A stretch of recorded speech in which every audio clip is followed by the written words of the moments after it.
Quand le trajet initial du courant est dévié dans un circuit de résistance presque nulle, on emploie le terme de court-circuit. La circulation du courant dans un conducteur provoque un échauffement de ce conducteur. Plus l'intensité du courant est forte, plus l'échauffement est important.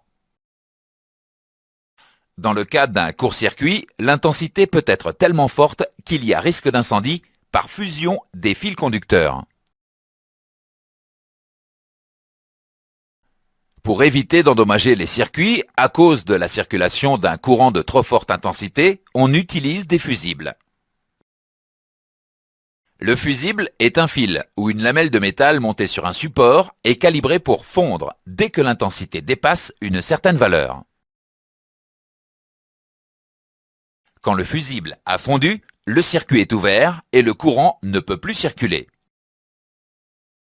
Avant de remplacer le fusible, il faut identifier et supprimer la cause de la surintensité.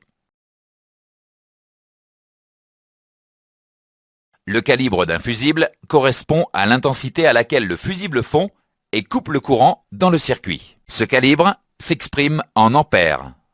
Il faut faire attention à choisir le bon calibre pour protéger un circuit.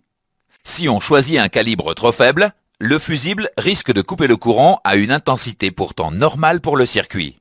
Si on choisit un calibre trop élevé, le circuit risque d'être endommagé avant que le fusible ne coupe le courant.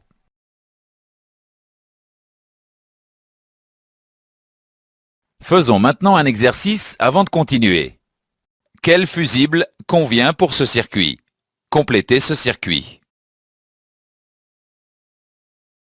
Nous avons vu dans ce chapitre que le fusible protège les circuits contre les courants de trop forte intensité.